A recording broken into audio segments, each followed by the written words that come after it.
Oke, ketemu lagi bersama gue Albi Sukmadarmawan. Kali ini gue mau berbagi cerita tentang pengalaman gue waktu KKN dulu pas ngampus.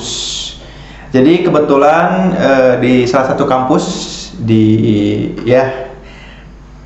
adalah gitu ya di Jawa Barat, di pesisir Jawa Barat. Kebetulan gue kebagian KKN di satu desa. Desa tersebut gue deskripsikan dulu ya. Desa tersebut terdapat di kaki bukit, tepatnya kaki gunung tertinggi lah gitu, gunung tertinggi. Jadi di situ gue KKN, kebetulan di situ kan dibagi-bagi ya. Gue kebetulan jurusan prodi bahasa Indonesia dan ya dibagi-bagi, ada dari Epcom, ada dari manajemen, akuntansi dan semuanya gitu. Kurang lebih ada 10 orang. Ya, 10 orang, kebanyakan cewek. Udah dibagi tuh, kita udah bagi-bagi tugas, bagi-bagi persiapan apa aja yang dibawanya, segala macamnya lah, tetek bengeknya. Udah kita menyebar itu, mahasiswa menyebar, ada yang ke daerah timur, daerah selatan, utara, dan sebagainya. Kebetulan tempat KKN gue ini cukup dekat gitu dari kampus, jadi ya nggak terlalu kita harus meributkan transportasi lah gitu. Kita berangkat naik motor, kita janjian berangkat naik motor bersama-sama ke lokasi KKN. Gue di situ bonceng cewek kebetulan. Kita berangkat ke sana dan tidak ada hal-hal yang ganjil gitu. Gue rasa aman-aman aja dan teman-teman gue juga kelihatan biasa aja gitu. Hari pertama kita berangkat ke sana sampai cukup 30 menit lebih lah, tidak sampai sejam sampai ke lokasi. Kita berhenti di suatu gedung, tepatnya gedung serbaguna gitu. Kita diterima sama pihak desanya dan ya kami menjelaskan maksud kami dan sebagainya gitu untuk melakukan KKN karena tugas dari kampus. Hari pertama itu lewat biasa aja, gue rasa nggak ada apa-apalah gitu. Dan tiba nih kita di satu rumah gitu ya yang dijadikan base camp KKN. Kebetulan entah mengapa nih tempat base camp antara laki-laki dan perempuan itu dipisah gitu. Kalau yang perempuan itu di tengah kampung gitu ya, sedangkan laki-laki itu agak sisi gitu ya, agak sisi, terus tempatnya gelap, berdempetan, juga rumahnya juga gimana ya kalau dibilang, bisa gue ibaratin sih kayak rumah kosong gitu, udah tinggal lama. Kita positif thinking aja di situ. Gue berusaha ngeyakinin teman-teman gue, kita kan niatnya untuk mengabdi ke masyarakat gitu. Gak ada yang perlu ditakutin lah gitu. Yang kayak gitu di mana-mana ada gitu. Kita dapat kuncinya tuh, kita masuk ke dalam. Nah, di situ tuh gue ketawa sendiri ya. Kita masuk, pas buka pintu,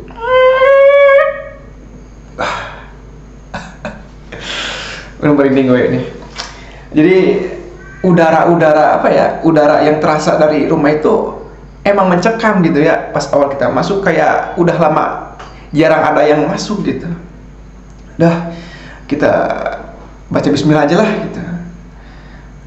Gue duluan ya masuk. Gue masuk ke pakai kaki kiri tuh karena sebagai rumah yang baru dan yang ditinggal lama gitu, selayaknya kita menggunakan kaki kiri dulu lah gitu. Ada yang pernah bilang gitu.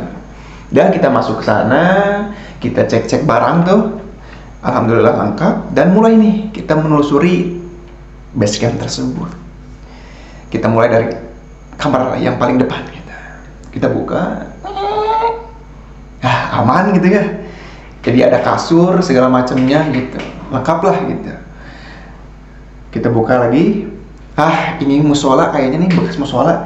Tapi memang banyak debu gitu, di mana-mana serangga, laba-laba. Jadi tugas kita lah gitu. Dan satu tempat yang memang apa ya, bisa dibilang trigger lah bagi kita, toilet.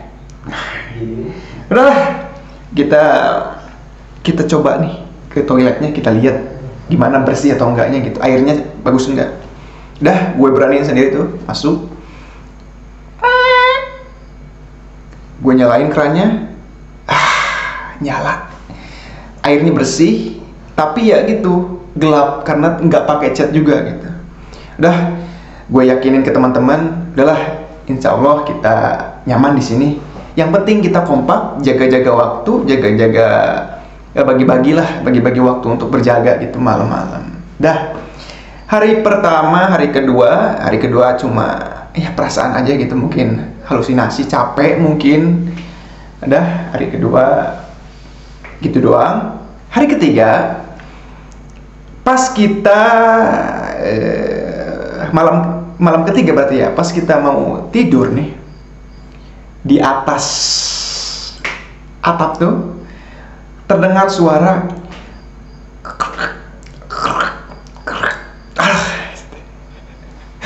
ada lagi. Ampun, apa ini? Udah, kita semua berempat kan di situ, positive thinking lah, mungkin kucing lah, nggak akan ada apa-apa. Ada lagi. Aduh, kucing kok apa ya, terus ada gitu suaranya. Kalau kucing kan paling beberapa langkah gitu, ini kayak terus di situ gitu. Udahlah, kita berdoa masing-masing aja gitu, positive thinking. Tiba-tiba setelah kita berdoa, itu air dari atap itu menetes gitu, cak. Wah, apa ini? Kalau memang kucing, masa kita dikencingin kucing? Kan aneh gitu. Apa itu ya? Cek. Dah, di situ kita berusaha menguatkan diri gitu ya. Ketakutan memang ada gitu, tapi ya mau bagaimana lagi gitu ya. Kita udah dapat base camp, lumayan tempatnya, masa kita mau pindah atau gimana, kan susah gitu. Dah, kita berdoa aja supaya gak ada apa-apa gitu. Udah tuh, berlanjut, kita esok harinya kita langsung melakukan kegiatan. Ada yang ke balai desa, ada yang ke sekolah gitu, ada yang berjaga di rumah, piket gitu. Nah, hari keempat gak ada apa-apa tuh, berlanjut. Nah, kebetulan di tempat KKN gue tuh ada satu situs. Nah, ada satu situs lah gitu, tempat yang dikeramatkan oleh warga gitu. Nah, di situ gue kebetulan sama teman-teman langsung datangin kuncinya ke rumahnya. Assalamualaikum, masuk katanya. Dah, kita masuk. Gini Pak, kebetulan kami dari KKN, dari kampus, yaitu ingin bersilaturahmi ataupun ingin mengunjungi situs tersebut gitu. Kira-kiranya bagaimana Pak? Gitu. Apakah ada yang harus kami jaga perkataan atau tingkah laku ataupun apalah gitu, sebagai bentuk apapun lah gitu, yang sekiranya gitu harus dihormati. Oh iya deh, jadi kalau kita mau ke sana, syaratnya ada beberapa gitu. Yang pertama, tidak boleh berkata-kata kasar ataupun berperilaku yang di luar norma kesopanan.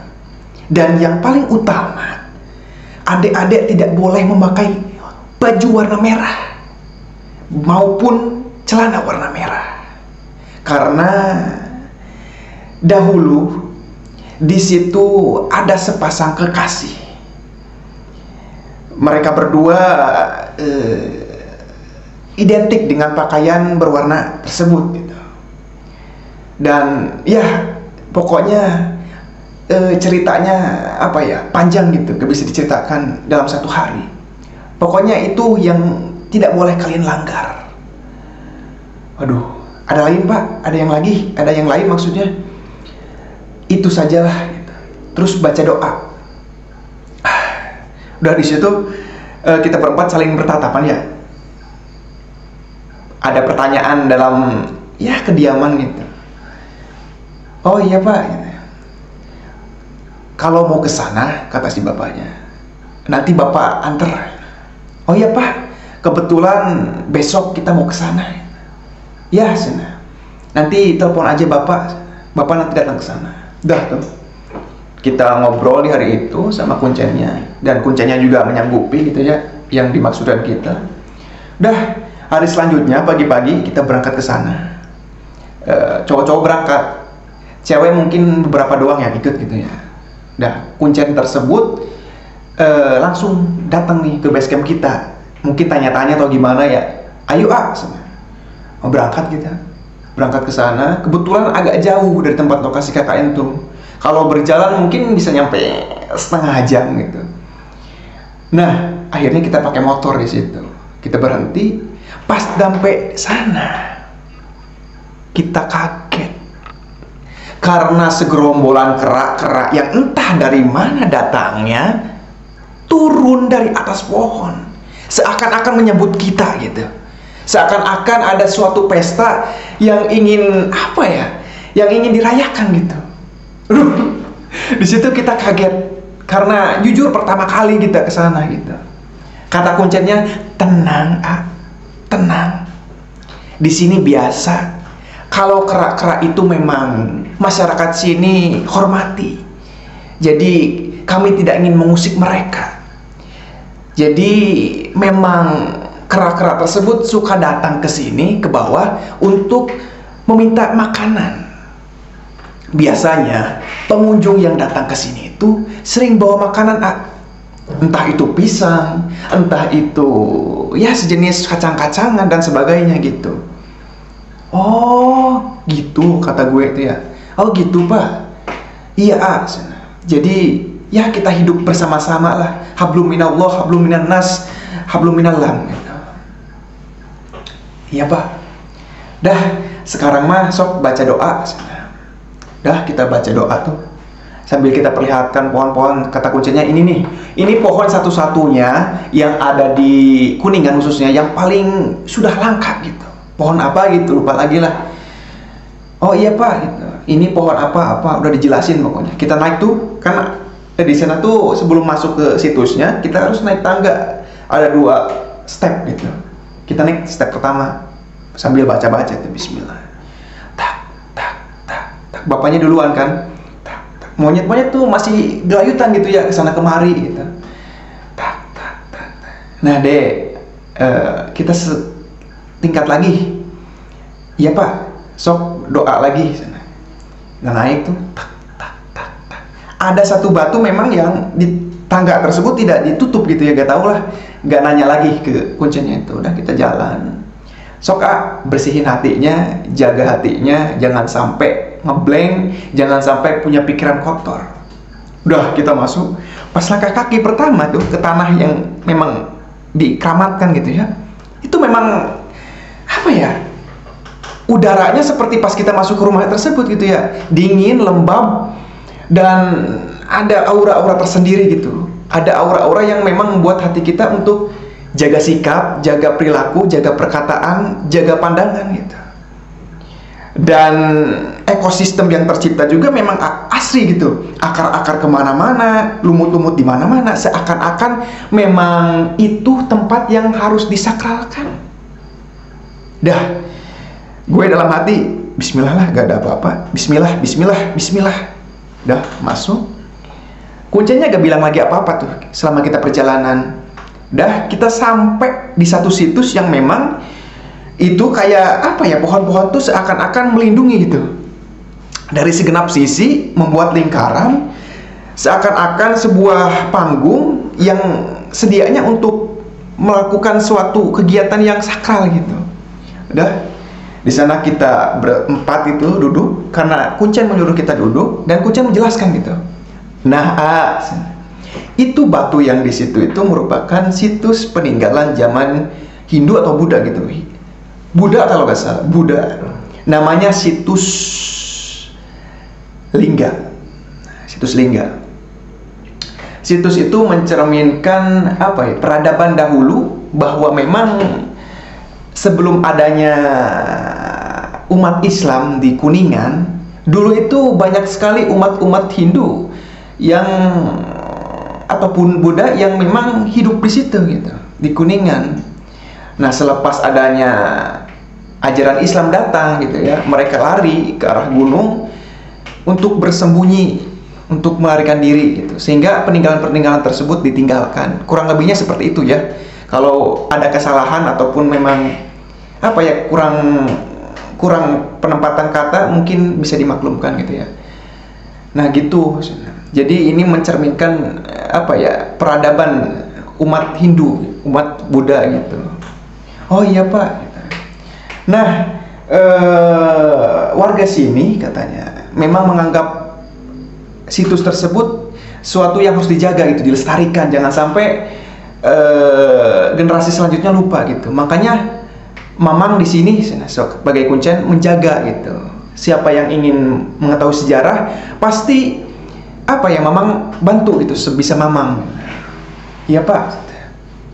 Nah, udah gitu ceritain panjang lebarnya gini-gini segala macamnya, pokoknya dah hari itu kita pulang ke base camp masing-masing. Nah, karena gue punya sedikit apa ya, ilmu gitu ya, bahwa ketika kita memasuki tempat yang memang disakralkan, dikeramatkan, kita itu harus bersuci, entah itu cuci tangan, cuci kaki, mengganti pakaian dan sebagainya gitu. Dah, gua cuci langsung mandi, pokoknya mandi, buka baju dan segala macam, supaya hal-hal yang memang berniat jahat ataupun apapun bisa luntur gitu ya. Dah, kita pulang ke rumah masing-masing, cewek ke base camp cewek, cowok ke base camp cowok. Dah di situ aman lah gitu ya. Dan di malam harinya itu memang terasa angin tuh dari WC, kan kebetulan di WC tuh ada jendela yang memang dari kawat-kawat gitu ya. Seakan-akan ada yang datang gitu. Mana kita tuh mulai sakit perut ya di situ, giliran nunggu untuk ya itulah, nunggu untuk BAB lah istilahnya. Mana mencekam malam, pokoknya di situ memang beda lah auranya gitu ya, base camp cowok tuh. Di base camp cowok nih gak ada hal-hal yang aneh lah kalau gue rasa gitu. Dan keesokan harinya kebetulan ada pembimbing datang dari pihak kampus untuk menjelaskan bagaimana perkembangan prospek, kan ada tugas juga tuh, dijelasin segala macam. Dan dia dari tiap divisi kan masing-masing ada yang sebagai pembuat proposal apa gitu. Udah bagi-bagi gitu, udah pulang dosen tersebut. Dan gue langsung punya pikiran hati untuk melihat ke atas pintu, kusen pintu. Gue nemuin satu cincin batu akik berwarna biru. Swear gue, gak bohong nih. Warna biru. Kalau mungkin bahasa sekarang tuh kalimaya atau ijo lumut itu ya, kalimaya kalau nggak salah, kalimaya, biru warna langit dan bercak-bercak gitu ya. Gue temuin, dan bodohnya gue ketika pegang cincin itu, gue bilang ke teman gue, namanya itu ya gue bisa samarin Ilham lah gitu. Ham, gue nemu batu akik nih di atas kusen. Gimana ya? Oh, mana, lihat coba. Diambil sama dia.